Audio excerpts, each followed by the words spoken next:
Three signs you're a cycle breaker. The first two, I think, are pretty well known. The third one might surprise some people. First one is just awareness. By awareness, what I mean is the ability to tell your story, to be able to describe what it was like growing up. How did it affect you? What about it is something that you don't want to replicate? The ability to tell your story coherently, even to yourself, and to understand where you came from, who you came from, even better, where they came from, and to see it in a larger context where you can sort of begin to appreciate that at some point the dysfunction entered your family line, and at your point is where you're putting an end to it. Second sign you're a cycle breaker. This is an unfortunate one, but very common, and people are no doubt familiar with this experience, and that is you are going to be labeled as the problem one. The people who are still keeping the cycle going, who have a vested interest in keeping the cycle going, or who have not yet reached that place in their own growth where they have the ability to step away from the cycle, they're going to turn around and they're going to say to you, why are you being so difficult? Now, I want to make a very important disclaimer. Not everybody who is thought of by their family as being difficult is an actual cycle breaker. Sometimes they're just difficult. But every actual cycle breaker is at some point almost inevitably going to be thought of by their family as being difficult. As long as you know that what you're doing is not punitive, God forbid, you are not trying to exact vengeance, God forbid, on anyone. It's not payback time, but what you're doing is to preserve your sanity and have a healthy, safe environment for your family. If that's your only motivation and you know your motives are clear and clean, then yeah, you're going to have to live with being called the problem one. And here's the third sign that you're a cycle breaker, and this is the one I think is a little bit surprising, but it's so important. You are able to return to the scene of the crime and not be triggered. What I mean is, and this is a very lofty level, not everyone is at this point yet in their healing. Even people who have begun to become cycle breakers are not there yet. But it means you can go to that family gathering. You can be around that toxic person. You can be in their vicinity, and you can remain emotionally autonomous. You don't get pulled into their trap just because you're standing near them or even allowing them to speak to you. Yes, there are some people that for the time being, they need distance because they're not yet strong enough in establishing a new pattern, so they have to go away and do their own thing for a while. But the ultimate goal is that we can be around those people and those systems and those places and environments that used to pull us in, and we can just be present and without anger, without resentment,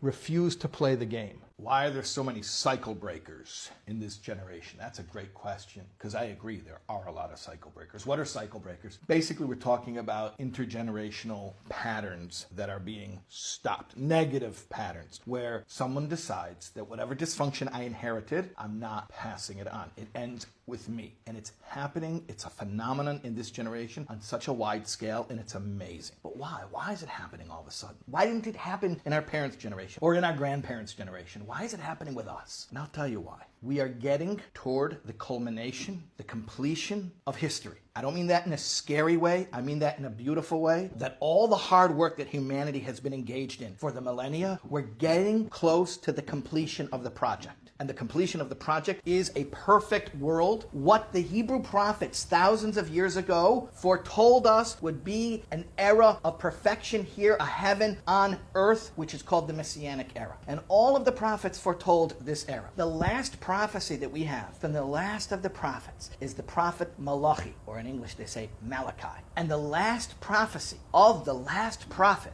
of the Hebrew prophets is that before the great and awesome day of the perfection of this world, Elijah the prophet will appear. Veheshiv leiv ovis al benehem, veleiv bonim al avoisam. He will return the hearts of the parents to the children and the hearts of the children to the parents. He will reconcile the ruptured relationships between the generations. But it's key to observe the order. He will return the hearts of the parents to the children, and then through that, the hearts of the children to the parents. In other words, who initiates? It's not that the children have to come to the parents and beg, please, mommy and daddy, I want to have a relationship with you. But first, the parents stand up and they make the brave decision to do what they need to do to make the children feel loved and cared for. for, and then automatically the children gravitate back to the parents and the relationship is restored. So that's what's happening in this generation. Parents are standing up and saying, I am ready to make the first move. I'm ready to be the one to tell my child, I love you. I want to have a closer relationship with you. I'm asking nothing from you. I'm not here to get anything from you. I'm just here to be here for you in the most generous, loving, altruistic, selfless way, which is what God made a mother and a father to be like. That's what's happening. So many of us are standing up and we're heeding that call. And if you're a parent who's doing this, you are doing God's work. Don't stop. Don't be discouraged. Be brave. Reach out to your child with love, with tolerance, with acceptance, with compassion, and restore the broken rifts between the generations.